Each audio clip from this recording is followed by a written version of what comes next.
بسم اللہ الرحمن الرحیم۔ السلام علیکم۔ بخاری وائس میں خوش آمدید۔ آقائے دو جہاں حضرت محمد مصطفیٰ صلی اللہ علیہ وسلم وہ ہستی ہیں جن کی خاطر کائنات بنی۔ ارشاد باری تعالیٰ ہے، اے محمد اگر تمہیں خلق نہ کرتا تو پوری کائنات کو خلق نہ کرتا۔ آپ خلق اول، نور اول اور وجہ کائنات ہیں۔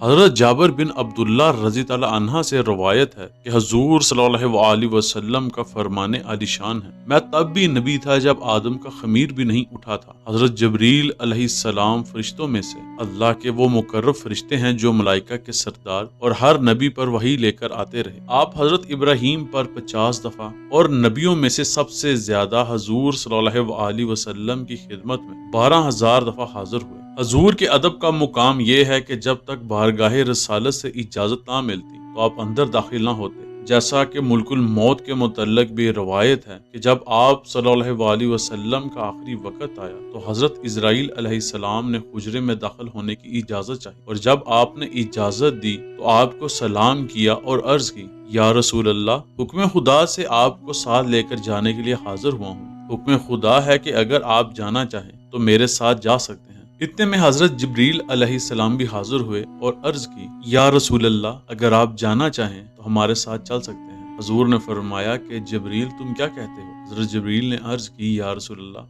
آپ کی آمد کی خوشی میں آسمانوں کو سجا دیا گیا ہے اور اللہ آپ کے دیدار کا مشتاق ہے۔ یہ سن کر آپ نے اللہ کی مرضی پر لبیک کہا اور اس دار فانی سے رخصت ہو گئے۔ جب آپ معراج شریف پر گئے تو آپ نے حضرت جبریل علیہ السلام کو اصلی حالت میں دیکھا۔ آپ کے 600 پر تھے۔ ایک پر سے دوسرے پر کا فاصلہ 500 سال کا تھا۔ آپ کے پاؤں زبرجد کے بنے ہوئے تھے، یعنی کہ ایک سبز پتھر کی طرح کے، اور پروں سے ہیرے جواہرات گرتے ہوئے معلوم ہوتے تھے۔ حضور نے آپ کو صرف 2 دفعہ اصلی حالت میں دیکھا تھا۔ آپ اکثر حضور کی خدمت میں جب وحی لے کر حاضر ہوتے تو انسانی شکل میں آتے، اور آپ کی عمر کے تعین میں ایک روایت ملتی ہے کہ ایک دفعہ آپ حضور صلی اللہ علیہ وسلم کی خدمت میں وحی لے کر آئے اور آپ حجرے میں آرام فرما رہے تھے۔ حضرت جبریل نے دروازے پر دستک دی اور حضرت فاطمہ نے دروازہ کھولا تو آپ نے حضور سے ملنے کی درخواست کی۔ انہوں نے کہا کہ چچا، میں آپ کا پیغام اپنے بابا کی خدمت میں پیش کر دیتی ہوں۔ یہ سن کر حضرت جبریل نے کہا کہ بیٹا، میں تمہارے بابا سے عمر میں بڑا ہوں۔ حضرت فاطمہ یہ جواب سن کر اندر چلی گئی اور اپنے بابا سے یہ سارا واقعہ بیان کیا۔ جب حضور صلی اللہ علیہ وسلم نے حضرت جبریل کو اندر آنے کی اجازت دی تو آپ اندر تشریف لائے اور وحی الہی سے آگاہ کیا۔ پیغام خدا سننے کے بعد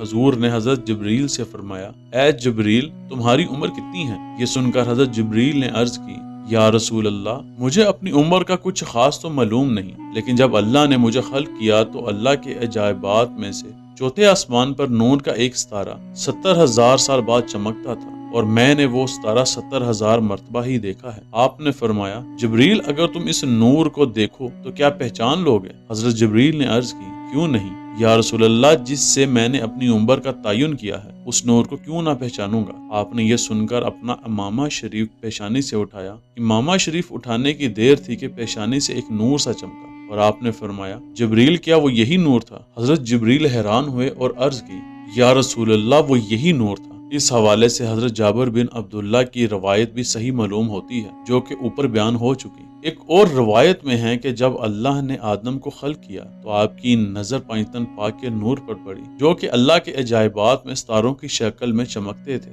آپ نے اللہ سے ان نوروں کا نام پوچھا تو اللہ نے آپ کو ان ناموں سے آگاہ کیا۔ اس کے بعد جب ابلیس کا امتحان لینے کے لیے فرشتوں کو سجدہ کا حکم دیا تو اس نے اعتراض کیا کہ آدم مٹی کے بنے ہیں جبکہ ہم نور اور آگ کے بنے ہیں۔ اللہ نے فرمایا کہ آدم وہ جانتے ہیں جو تم نہیں جانتے، اور جب امتحان لینے کے لیے اللہ نے عجائبات ہٹائے اور ان نوروں کا نام پوچھا تو ابلیس اور فرشتے بے بس نظر آئے۔ فرشتوں نے عرض کی، اے مالک، تو بہتر جانتا ہے۔ اس کے بعد جب آدم کا امتحان لینے کے لیے ان نوروں کا نام پوچھا تو آدم نے بتا دیا۔ اس امتحان کا ذکر سورۃ بقرہ میں بھی آتا ہے۔ بیدم یہی تو 5 ہے مقصود کائنات، خیر النساء، مصطفیٰ، مرتضیٰ، مجتبیٰ و حسین۔ اللہ مجھے اور آپ کو آسانیاں دے اور آسانیاں تقسیم کرنے کی توفیق عطا فرمائے، آمین۔